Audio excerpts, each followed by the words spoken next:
আসসালামু আলাইকুম। ধীরে ধীরে দেশব্যাপী ওপেন রাজনীতিতে সক্রিয় হচ্ছে আওয়ামী লীগ। আওয়ামী লীগ গত 7 দিন থেকে, মঙ্গলবার থেকে শুরু করছে দেশব্যাপী তাদের বিভিন্ন অফিস খোলা। প্রথম খুলছে ঠাকুরগাঁর পীরগঞ্জ উপজেলা অফিস, তারপরে দিনাজপুর, ওই দিনের বিকালবেলা দিনাজপুরের জেলা কেন্দ্রীয় অফিস খুলছে। এইভাবে বরিশাল খুলছে, বাগেরহাট খুলছে, খুলনায় খুলছে।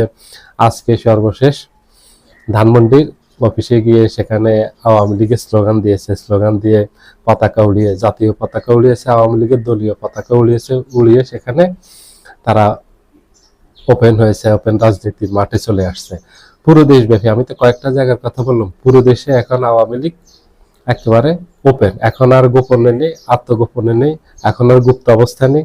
গত 18 মাস যেভাবে গুপ্ত অবস্থায় ছিল, ডক্টর ইউনূস যেভাবে আওয়ামী লীগকে একেবারে রাজনীতির থেকে নিষিদ্ধ করছে, রাজনীতি থেকে অনেক দূরে রাখছে, আত্মগোপনে নিয়ে গেছে, বিদেশে পাঠিয়ে দিয়েছে, ডক্টর ইউনূসের চাপেই আওয়ামী লীগ দেশ ছেড়ে পালাতে বাধ্য হয়েছে।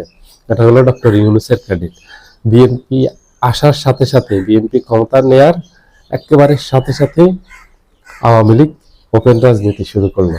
এটা বিএনপির ইন্ধনে আওয়ামী লীগ পুরো দেশব্যাপী যে অফিস খুলতেছে, এটা আওয়ামী লীগ তো এই সাহস পায়নি, আওয়ামী লীগেরও শক্তি নেই। এই শক্তি জুগিয়েছে এবং এটা ইন্ধন জুগিয়েছে, এবং বিএনপি সহযোগিতায় পুরো দেশব্যাপী আওয়ামী লীগ ধীরে ধীরে স্বাভাবিক হয়ে যাচ্ছে রাজনীতিতে। আওয়ামী লীগ একসময় রাজনীতিতে স্বাভাবিক হয়ে যাবে, চলে আসবে। আওয়ামী লীগের উপরে নিষেধাজ্ঞা দীর্ঘদিন থাকবে না, এটা সাময়িক। আওয়ামী লীগ ধীরে ধীরে সব জায়গায় আসবে, কিন্তু এখন এই মুহূর্তে আসলে বিএনপি রাজনীতিতে কি প্রভাব পড়বে, বিএনপিকে এটা মনে রাখতে হবে। এই মুহূর্তে কি আওয়ামী লীগকে রাজনীতিতে মেনে নেওয়ার মতো মানসিক প্রস্তুতি আছে জনগণের? জনগণের মনোভাব বুঝতে হবে, না হলে বিএনপি সমস্যায় পড়ে যাবে, সরকার সমস্যায় পড়ে যাবে। এখন যদি আওয়ামী লীগকে পুনর্বাসনের জন্য বিএনপি এত তড়িঘড়ি চেষ্টা করে, তাহলে দেশব্যাপী একটা বিশৃঙ্খলা তৈরি হবে, এবং বিএনপির এই নতুন এই নবগঠিত এই সরকার, তারেক রহমানের নেতৃত্বে সরকারও বিপদে পড়ে যাবে। কারণ 24শে 5ই আগস্টের বিপ্লবের যে ক্ষোভ এখনো মানুষের মাঝে আছে, 2000 শহীদ সেখানে হয়েছে, এবং 30 থেকে 40 হাজার গুরুতর আহত হয়েছে। এরা সবাই গুরুতর আহত, এরা মরণঘাতী অস্ত্রের মাধ্যমে এদের সবাই আহত হয়েছে। কারো চোখ গেছে, কারো 2 চোখ চলে গেছে, কারো 2 হাত গেছে, কারো 1 হাত, কারো 2 পা, কারো নাড়ি হুড়ি বেড়ে গেছে, খুব গুরুতর ভাবে অসুস্থ হয়েছে। এখন এই দগদগে ক্ষত 24শে 5ই আগস্টের এখনো শুকায়নি। এই অবস্থা কি দেশের মানুষ প্রস্তুত? বিএনপি যতই সহযোগিতা করুক, বিএনপি সহযোগিতায় আসছে, কারণ বিএনপি আগের থেকে ঘোষণা দিয়েছে। বিএনপির মহাসচিব এখন যে শিক্ষামন্ত্রী আনমা এহসানুল হক মিলন, এবং মানুষের একটা পারসেপশন আছে যে তারেক জিয়া দেশে 3 শর্তে আসছে, এবং সেটা ভারতের আনন্দবাজার পত্রিকা প্রকাশও করেছে যে তারেক জিয়া 3 শর্তে বাংলাদেশে যাচ্ছে।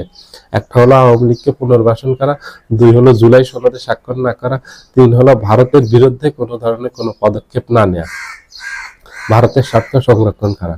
তো এটা সবাই জানে, এটা ওপেন সিক্রেট। এখন যে আওয়ামী লীগ যে রাজনীতিতে পুনর্বাসিত হচ্ছে, এটা ওই যে মুসলেকা দিয়ে আসছে তারেক জিয়া, সেটা প্রমাণিত হচ্ছে। এবং এই যে খুব দ্রুততার সাথে তারেক জিয়া, ডক্টর ইউনূস ক্ষমতা হস্তান্তরের ঠিক 1 দিন আগের থেকে শুরু হয়েছে পুরো দেশব্যাপী আওয়ামী লীগের অফিস খোলা, এবং আওয়ামী লীগের নেতা কর্মীরা এতদিন যারা আত্মগোপনে ছিলেন, এখন সবাই একেবারে ওপেন হয়ে গেছেন, সবাই এখন সরব হয়ে গেছেন, প্রকাশ্যে এখন অফিস খুলতেছেন, স্লোগান দিচ্ছেন, রাজনীতি করতেন, মাঠে ময়দানে ঘুরে বেড়াচ্ছেন। গত 18 মাস কিন্তু তাদেরকে রাস্তাঘাটে দেখা যাবে। এই যে আওয়ামী লীগের বেশিরভাগ নেতা কর্মী আত্মগোপনে চলে গেছেন, পলাতক চলে গেছেন, এবং ইন্ডিয়া চলে গেছেন। এটা ডক্টর ইউনূসের চাপে, ডক্টর ইউনূসের ক্রেডিট। যদি আওয়ামী লীগ এই আজকের মতো ওপেন রাজনীতি করতে, তাহলে 12 ফেব্রুয়ারি নির্বাচন হলো, এই নির্বাচন সুষ্ঠুভাবে হতে পারতো না। আওয়ামী লীগ এই নির্বাচনকে বানচাল করে দিত।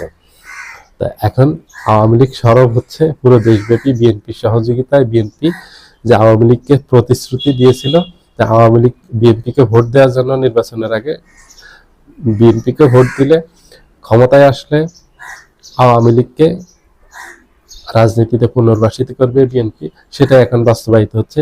বিএনপি এখন বিএনপির প্রতিশ্রুতি রক্ষা করতেছে আওয়ামী লীগকে দেয়া। সবাই ভালো থাকবেন, আল্লাহ হাফেজ।